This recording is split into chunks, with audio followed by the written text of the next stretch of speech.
Une naissance sur 400 000.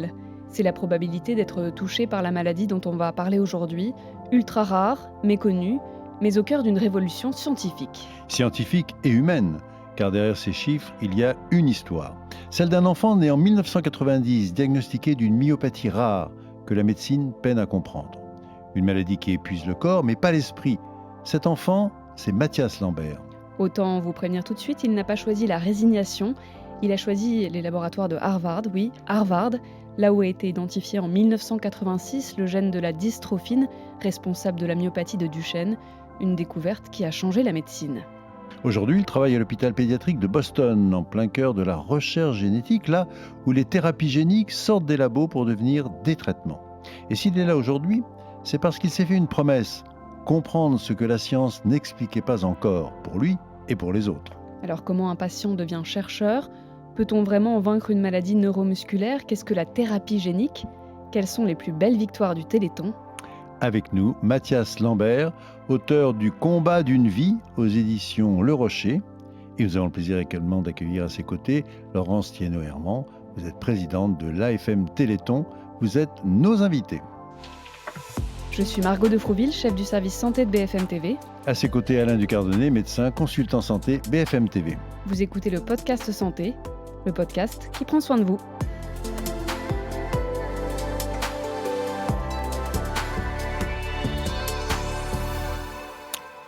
Mathias Lambert, bonjour. Bonjour. Alors, première question pour qu'on comprenne bien, en fin de compte, quel était le diagnostic et quand avez-vous été diagnostiqué? Alors le diagnostic est arrivé très très vite, à l'âge de 6 mois. Dès ma naissance, j'avais une faiblesse musculaire et les médecins ont mis 6 mois, j'étais 6 mois à l'hôpital pour trouver vraiment le nom de cette maladie. Et les médecins ont détecté cette maladie comme une myopathie congénitale à disproportion des fibres musculaires, c'est-à-dire qu'en 1990, on connaissait aussi uniquement que deux maladies, deux myopathies, une myopathie de Duchenne ou une amyotrophie spinale. Et on ne connaissait pas du tout la maladie avec laquelle je vivais. Et j'ai ensuite été dans les rangs du Mais diagnostic. pour qu'on comprenne bien, en Allez-y, fin de allez-y. compte, c'est qu'en fait, les muscles ne répondent pas, les muscles ne se contractent pas, les muscles ne tiennent pas. C'est exactement ça, c'est-à-dire que j'ai beaucoup de fatigue musculaire. Dans ma myopathie, par exemple, les muscles respiratoires sont les plus affectés. Maintenant, ça fait 17 ans, par exemple, que je vis sous assistance respiratoire la nuit, et que littéralement, cette machine me maintient en vie chaque nuit. Et ensuite, voilà, j'ai aussi une progression. Mes jambes ont des fois, parfois des difficultés pour fonctionner. Je ne peux pas tout le temps marcher, donc voilà, je me déplace aussi en fauteuil de plus en plus. Et vous avez réussi à mener une scolarité normale, même très brillante? Oui, après, j'ai envie de dire, ma maman s'est beaucoup battue pour Mm. ça. Elle voulait aussi que j'ai les mêmes chances que tous. Ça a été très important pour elle. L'idée était de combattre la maladie, mais pas seulement, c'était aussi combattre la société. Parfois l'indifférence, aussi l'indifférence de la médecine. Vous savez, j'ai essayé d'expliquer pendant 25 ans une maladie que même les médecins n'avaient pas à m'expliquer. Mm. Alors comment voulez-vous, quand vous êtes un gamin, à expliquer aux autres que vous êtes malade? C'est très, très compliqué. Et donc c'était aussi la raison pour laquelle j'ai voulu devenir chercheur pour justement, identifier la cause de cette maladie, mais également prendre ma revanche sur la vie. Quand on dit myopathie congénitale, pour qu'on comprenne Ouais, bien, en fin de compte, c'est donc en fait une anomalie musculaire que vous décrivez ouais. très bien, cette faiblesse, mais qui en fait n'est pas génétique ou est Alors génétique? alors c'est une maladie génétique, mais dont les syndromes, apparaissent à la naissance. Comment vous êtes devenu chercheur? J'ai envie de dire, aussi beaucoup de chance, la chance d'être là aujourd'hui, mais il faut savoir que l'AFM Téléthon a aussi été déterminante dans ma vie, dans ma carrière. C'était lors, voilà, d'une visite des laboratoires du Généthon, de l'AFM Téléthon, j'avais, 15 ans, et c'était, voilà, une visite qui a marqué ma vie parce que pour la première fois, j'ai rencontré des chercheurs qui avaient un discours totalement différent des médecins. Les médecins me disaient toujours tous les ans: «Bon, la maladie progresse, il n'y a rien à faire, il n'y a aucun traitement, aucun avenir», et pour la première fois, les chercheurs me disaient: «Écoute, on va travailler sur ta myopathie, on va trouver un traitement», et ça a été cette lueur d'espoir qui m'a donné envie d'être ces personnes-là. Et vous savez, à la fin de cette visite, j'ai rencontré aussi une grande figure de l'AFM Téléthon qui était l'ancien président, Bernard Barato, et lors de cette rencontre, je lui ai dit: «Voilà, j'ai envie d'être chercheur, j'ai envie de faire ça». Et il m'a dit: «Écoute, va obtenir tes diplômes, reviens vers moi, on va t'embaucher parce qu'on a besoin de chercheurs. Mmh. Et je vous dis, ça m'a motivé. Je me suis raccroché à ça comme, voilà, avec toute ma force. Et vous savez, pendant plus de 15 ans, plus de 25 ans, j'ai été moqué, décrié. Il faut savoir, voilà, que le handicap a aussi une connotation parfois négative. C'est sémantique, hein. Le handicap, c'est ne pas être capable de faire quelque chose. Alors on fait très vite le raccourci qu'on est capable de rien faire. Alors que pour moi, le handicap est une façon de faire les choses différentes. Et cette différence, je l'ai mis dans mon travail. Et ce que je fais aujourd'hui, j'apporte une plus-value, j'espère à la société et j'espère aussi aux malades. Laurence Lénaud-Herman, il y a beaucoup comme ça de cas de jeunes qui viennent visiter et qui, en fin de compte, C'est tombent sous le exceptionnel. charme Mmh. et se disent: «Tiens, ça y est, j'ai C'est trouvé pour ma moi. voie, ça va être ma mission dans ma vie, ça va être de découvrir, d'aider à découvrir la chose». Vous avez d'autres exemples? C'est extraordinaire comme Oui. espèce de révélation de vocation. Alors, il y a 2 réponses en fait, à cela. C'est d'abord dans la fratrie en général de gens, qui sont concernés. Donc, Mathias, c'est, lui-même qui a eu, cette envie et qui voulait absolument avancer dans ce sens. Il faut savoir que dans la fratrie, ça marque beaucoup d'avoir, un frère, une sœur, concernés. Dans la majorité des cas, soit les frères, les sœurs veulent devenir médecins, paramédicaux, scientifiques. Mmh. Donc ça, c'est, un point, et dont on a parfois assez peu conscience parce qu'on parle beaucoup des malades eux-mêmes ou des parents de malades, assez peu de la fratrie qui est ô combien impactée. Et puis, il y en a d'autres, j'expliquais à Mathias tout à l'heure et on le verra sur le plateau du Téléthon, ce soir d'ailleurs. Un jeune concerné par une amyotrophie spinale, il a 12 ans. Je donnais une conférence en région il n'y a pas très, très longtemps, en Normandie, et ce jeune prend la parole en fauteuil, 12 ans, avec un corset en situation de dépendance, et il me dit, «Regardez-moi bien parce que bientôt vous me verrez dans vos laboratoires parce que je veux devenir chercheur et j'espère que vous me recruterez». Donc ça fait aussi partie de Mmh. ces moments, et je sais que ce soir sur le plateau du Téléthon, il sera là avec une centaine de chercheurs, en tête de file, en tête de pont, et oui, de toute façon, la maladie, impacte, à tous les niveaux. Patient et chercheur, c'est quand même, assez Oui, rare. oui, tout à fait. Alors c'est vrai que c'est assez rare, mais quand même, Mmh. on voit, et ça, c'est aussi important parce que, c'est une évidence, on peut, être citoyen, bien sûr, comme tous les autres, et organiser sa vie, avoir le projet de vie, de, tout un chacun, et c'est aussi, ce pourquoi on se bat au sein de l'AFM Téléthon, faire en sorte que, on soit même différent, on soit citoyen et qu'on puisse exercer son choix de vie comme on le veut en toute autonomie. Il faut quand même avoir la tête, hein, pour le faire, parce Oui. que c'est bien de vouloir le faire, mais il Mmh. faut aussi avoir les neurones. Donc vous aviez la chance d'avoir aussi les neurones. Oui, vous savez, ma maman m'a toujours dit voilà, que mes jambes ne fonctionneraient pas, donc il fallait travailler la tête, muscler mon cerveau, elle me disait: «Muscle ton cerveau». Et oui, vous savez, je disais encore une fois, le handicap, c'est faire les choses différemment. Malheureusement, à l'école, j'avais des difficultés à prendre des notes et j'ai dû, voilà, travailler ma mémoire photographique. Et c'est vrai qu'aujourd'hui, voilà, quand je lis quelque chose, quand j'écoute quelque chose, je retiens tous les détails. C'est-à-dire qu'aujourd'hui, je vais tout retenir, mais je vais le retenir pendant 20 ans. Et cette chose, voilà, c'est cette faculté m'a beaucoup servi dans mon métier. C'est-à-dire que moi, à l'université, j'avais des grandes facilités à retenir les cours et cetera et à retranscrire ces cours lors des examens, et j'allais beaucoup plus vite, je vais beaucoup plus vite dans ma recherche, dans ma science de tous les jours Mmh. que mes collègues, et je pense que ça leur donne aussi la motivation d'aller encore plus vite. Parce que quand ils voient quelqu'un C'est en fauteuil, stimulant. c'est stimulant quand ils voient quelqu'un en fauteuil qui fait encore mieux qu'eux, bon, ils se disent: «Bon, pourquoi moi je fais pas autant?» Je vais réussir à Je me battre, vais nom je d'une vais pipe. et vous savez là et c'est une bonne c'est une compétition saine, entre chercheurs. C'est ça aussi qui nous motive, c'est d'aller toujours plus loin, d'aller toujours plus haut. Et vous savez, et notamment en tant que patient, moi j'ai à cœur de parce que vous savez, dans les laboratoires, parfois on voit pas les malades, et on se le rappelle pas. Mmh. Mais moi, mes collègues me voient tous les jours et se disent: «Voilà pourquoi je travaille. Voilà, c'est qu'à la fin le traitement, ira à des personnes, à des malades».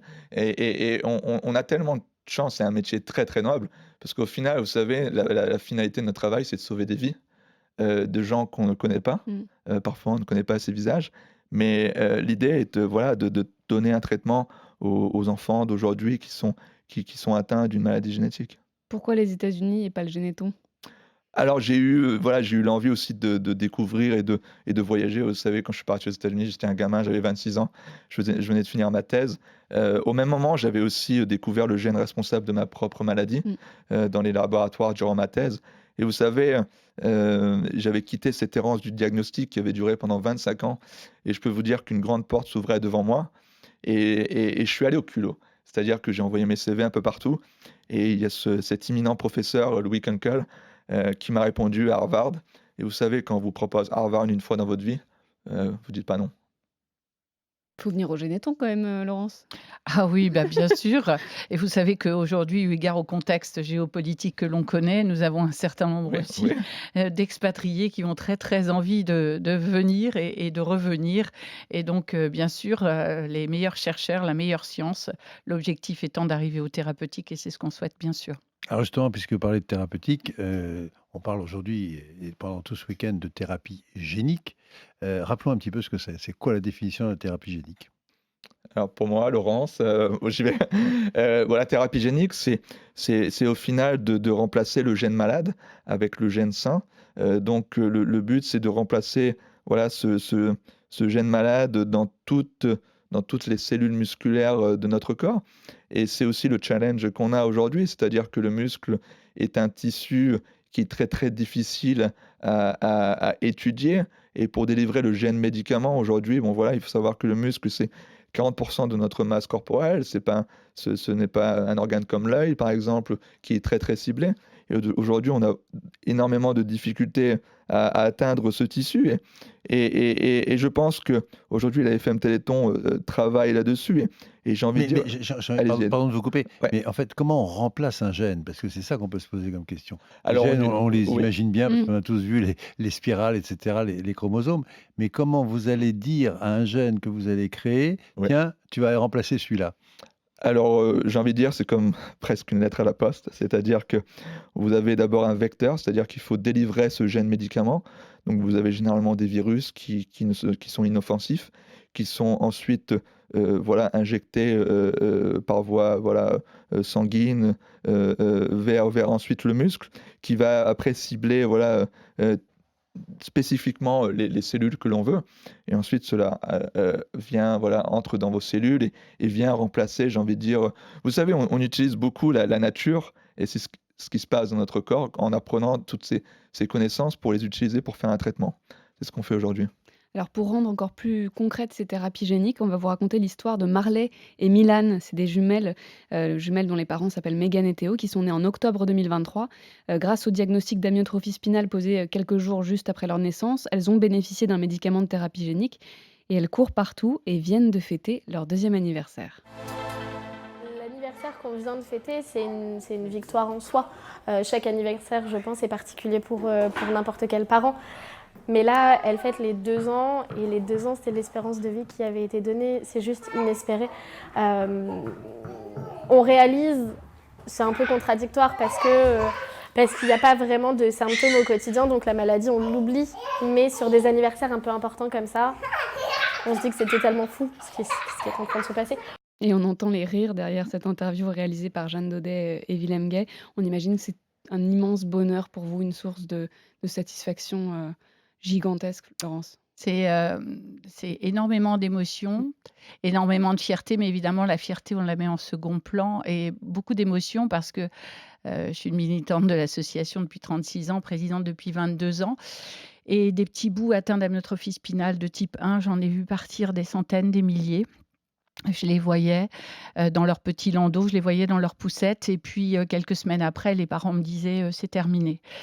Et là, depuis, ces dernières années, depuis que cette thérapie génique qui est, faut-il le rappeler, issue de recherches pionnières menées par notre laboratoire Généton, depuis qu'elle existe, qu'elle est mise à disposition, donc il faut aussi rappeler qu'il y a des milliers d'enfants qui en ont bénéficié, Combien on sait?